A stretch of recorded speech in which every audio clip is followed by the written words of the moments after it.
आदित्य पढ़ने में एवरेज और लड़कियों के मामले में थोड़ा कच्चा था। उसकी मुलाकात 11th स्टैंडर्ड की में खुशी से हुई। खुशी पढ़ने में अच्छी और अपने फ्यूचर के बारे में बहुत सोचने वाली लड़की थी। धीरे धीरे 11th ख़त्म होते होते वो अच्छे दोस्त बन गए थे और 12th में आदित्य ने खुशी से अपने प्यार का इजहार कर दिया। लेकिन खुशी ने इनकार करते हुए बड़े प्यार से उसे समझाया कि इससे हम दोनों की ज़िंदगी ख़राब हो जाएगी, क्योंकि हम ना ही क्लास में पढ़ाई कर पाएंगे और ना ही घर पर। आदित्य को खुशी की बात थोड़ी बुरी लगी, लेकिन फिर उसे समझ में आ गया कि खुशी सही कह रही है और उससे अपने फ्यूचर और पढ़ाई पर फोकस करना शुरू कर दिया। और अब आदित्य किसी भी लड़की से बात नहीं करता था, यहाँ तक कि खुशी से भी नहीं, क्योंकि उसे लगता था कि वो जब भी खुशी से बात करता तब उसे अच्छा नहीं लगता था, क्योंकि कुछ दिन पहले तक खुशी उसकी क्रश थी और आज वो उसे रिजेक्ट कर चुकी थी। और आदित्य इन सब बातों को नज़रअंदाज करते हुए अपने इंटरमीडिएट की परीक्षा में मेहनत करके पूरे स्कूल में फर्स्ट आ गया। बाद में आदित्य दिल्ली के एक कॉलेज से बीटेक करने लगा और वहाँ भी वो किसी लड़की से बात नहीं करता था, क्योंकि खुशी ने उससे जो भी बातें कही थी कहीं ना कहीं उसके दिल में बैठ गई थी। और जब भी उससे कोई लड़की बात करने आती तो मुंह मोड़ लेता। वो धीरे धीरे अपनी पढ़ाई में और भी अच्छा होता गया और आखिरी में आते आते वो अपने कॉलेज में भी टॉप 10 की लिस्ट में आ गया और उसे कॉलेज से प्लेसमेंट भी मिल गई और वो जॉब करने से मुंबई चला गया। मुंबई एक बहुत ही बड़ा शहर है जहाँ एक मोहल्ले के लोग दूसरे मोहल्ले वाले को नहीं जानते थे। वहीं जब आदित्य ऑफिस गया तो उसे वहाँ खुशी दिखी, लेकिन अब खुशी के लिए उसके दिल में कोई जगह नहीं थी और इसीलिए वो हर बार खुशी से छिपता रहता।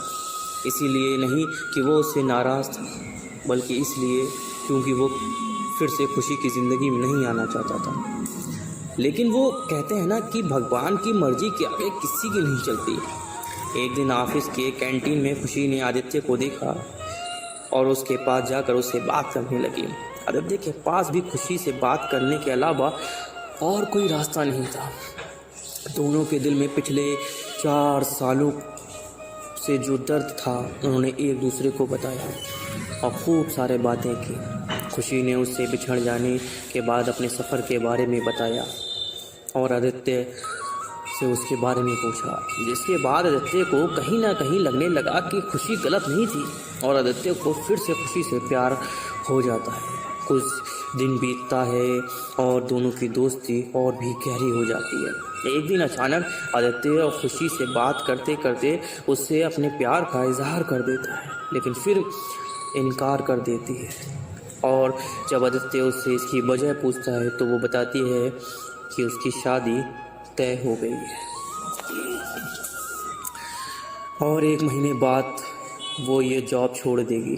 जब ये बात आदित्य को पता चली तो एक बार फिर उसका दिल टूट गया, जिसके बाद वो अपने आप को संभाल नहीं पाया और एक चिट्ठी खुशी के लिए छोड़कर चला गया। और खुशी उस खत को पढ़ती है जिसमें लिखा था, मेरी प्यारी खुशी, मैं तुमसे बहुत प्यार करता हूँ, लेकिन शायद तुम मेरी ज़िंदगी में नहीं हो, इसीलिए मैंने तुम्हें 2 बार खोया है। कोई भी इंसान इतना बदनसीब कैसे हो सकता है कि अपने प्यार को 2 बार खोए। मैं नहीं जानता कि मैं तुमसे दूर रह के जी पाऊँगा कि नहीं, लेकिन अगर तुम्हें किसी और से शादी करते देख लूँगा तो पक्का जी नहीं पाऊँगा। इसीलिए मैं तुम्हें और इस शहर दोनों को छोड़ के जा रहा हूँ। शायद तुम मुझे भूल जाओ, लेकिन दूसरी बार मिलने के बाद मैं तुम्हें कभी नहीं भूल पाऊँगा। मैं भगवान से प्रार्थना करूँगा कि वो तुम्हें और तुम्हारे होने वाले पति को हमेशा खुश रखे। तुम्हारा प्यार, आदित्य। खत पढ़ने के बाद खुशी रोने लगी और आदित्य को बहुत ढूंढा पर वो कहीं भी नहीं मिला। और बाद में खुशी ने अपने परिवार की खुशी के लिए अभिषेक से शादी कर ली।